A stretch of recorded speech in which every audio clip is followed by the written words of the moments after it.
ओम श्री गुरवे नमः। ओम शांति शांति शांति। प्रणाम भगवान। आलू वाले बाबा जी का दिव्य ग्रंथ मणि रत्नमाला, जिसमें बात स्नेह की चल रही थी, तो इसमें एक दृष्टांत देते हैं कि स्नेह किस प्रकार दुखदायक है। इसका एक ऐतिहासिक दृष्टांत इस प्रकार है। पूर्व समय में मालवा देश में सिंहदंत नाम का एक राजा था। वृद्धावस्था होने को आई तो भी उसके जब कोई संतान न हुई तो उसने मंत्रियों से सम्मति करके रानी सगर्भ है ऐसा प्रकट किया। इस बात को 9 मास हो गए। राजा राजभवन में टहल रहा था और प्रातः काल का समय था। उस समय उसने बाहर से मुंज में पड़ा हुआ तुरत का जन्मा हुआ एक बालक देखा। उसने बालक को उठा लिया और अंतःपुर में भेजकर ऐसा प्रकट किया कि राजपुत्र का जन्म हुआ है। राजा और प्रजा ने बहुत उत्सव किया। उस बालक का नाम मुंज हुआ। तत्पश्चात रानी के गर्भ रहा और पुत्र का जन्म हुआ। वह राजकुमार सिंधुल कहलाया। सिंधुल की बुद्धि मंद देखकर राजा ने मुंज को राज्याभिषेक किया और उससे सिंधुल के ऊपर प्रेम रखने को कहा।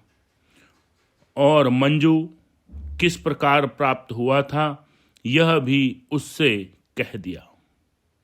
पश्चात राजा ने भजन करके अपना प्राण त्याग किया। मुंज बहुत पराक्रमी था और उसे राज्य का अत्यंत लोभ था। मुंज की स्त्री मदन मंजरी एक तेज मिजाज स्त्री थी। वह गुजरात के राजा भीमदेव की पुत्री थी। मालवा के राजा से गुजरात के राजा का कुल हल्का समझा जाता था।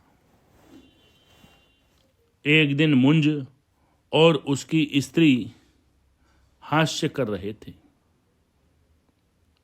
मुंज ने मालवा से गुजरात का कुल हल्का है ऐसा कहते हुए वंश परंपरा की ईर्ष्या का भाव दिखलाया।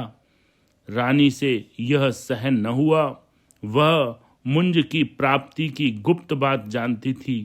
कहने लगी, आप अपना ही विचार कीजिए कि आप कौन हैं। मेरे माता पिता तो कलंक से भरे हुए हैं। हीन कुल से नहीं, आप तो भटकती रांड के लड़के हो।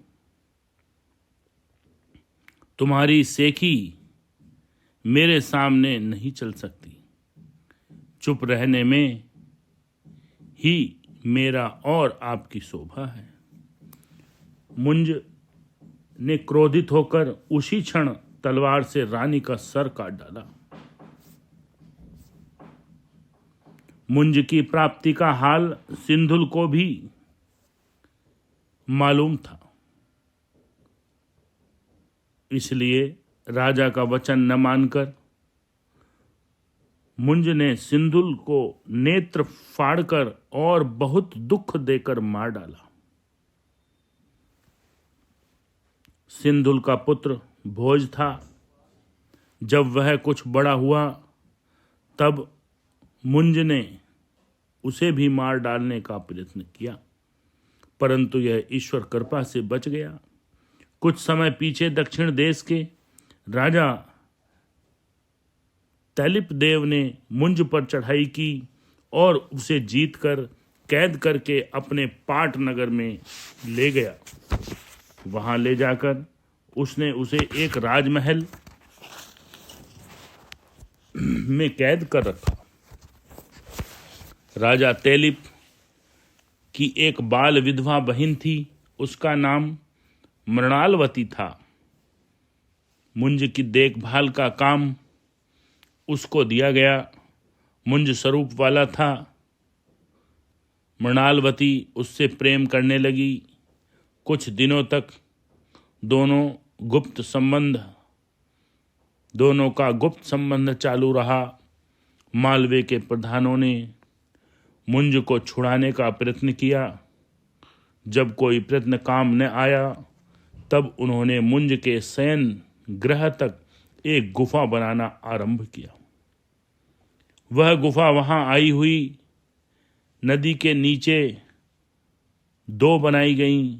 गुफा मार्ग तैयार होने के बाद मुंज को गुफा के मार्ग से अकेला भाग आने के लिए सूचना दी गई, परंतु भ्रमर के समान लोलुप हुआ। मुंज मृणालवती में अत्यंत आसक्त था, इसलिए उसे मृणालवती को छोड़कर अकेला भाग जाना ठीक न लगा। वह चिंता में रहने लगा। मृणालवती ने मुंज को स्नेह के कार्य में मोहित करके सब बात उससे पूछ ली। स्त्री का विश्वास न करना चाहिए ऐसा मुंज जानता था, परंतु स्नेह सब बात को भुला देता है। मुंज बोला, प्रिय, तूने बहुत प्रेम से मेरी सेवा की है। कैद में भी तेरे समागम से बहुत दुख भूल गया हूँ। यदि मैं दूसरे स्थान पर जाऊं तो मेरा जाना तेरे बिना अच्छा नहीं है। इसलिए यदि तू मेरे साथ भाग चले तो मैं तुझे पटरानी बनाऊंगा। लुच्ची मृणालवती ने प्रेम सहित मुंज की यह बात उसके सामने तो स्वीकार कर ली, किंतु सब बात जाकर अपने भाई से कह दी। तैलिप यह सुनकर बहुत क्रोधित हुआ। उसने मुंज को अपने सामने बुलवाकर उसका बहुत अपमान किया, अर्थात 2 बदमाशों को बुलाकर कुत्ते के समान हाल किया। पैरों में भारी लोहे की बेड़ियां डाली, एक मजबूत लोहे के पिंजरे में बंद कर दिया। 7 दिन तक कुछ खाने को न दिया। 8वें दिन गले में रस्सा बांधकर और हाथ में ठीकरा देकर घर घर भिक्षा मंगवाई। सब लोग बहुत तिरस्कार करते थे। झरोखे में से मृणालवती मुंज की दुर्दशा देखकर हंसती थी। अंत में मुंज को सूल पर चढ़ाकर उसके प्राण ले लिए।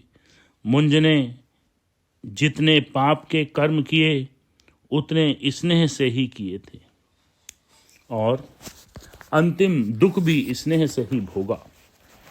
प्रतिष्ठा के प्रेम के कारण रानी को मार डाला।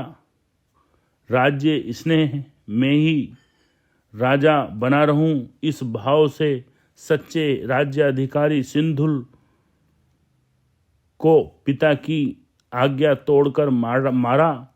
इसी प्रकार वह मृणालवती में स्नेह करके कैद से न छूट सका और फतीजे सहित सूली पर चढ़ाया गया। इस प्रकार सब पाप स्नेह से ही होते हैं, इसलिए स्नेह कभी नहीं करना चाहिए। ओम शांति शांति शांति।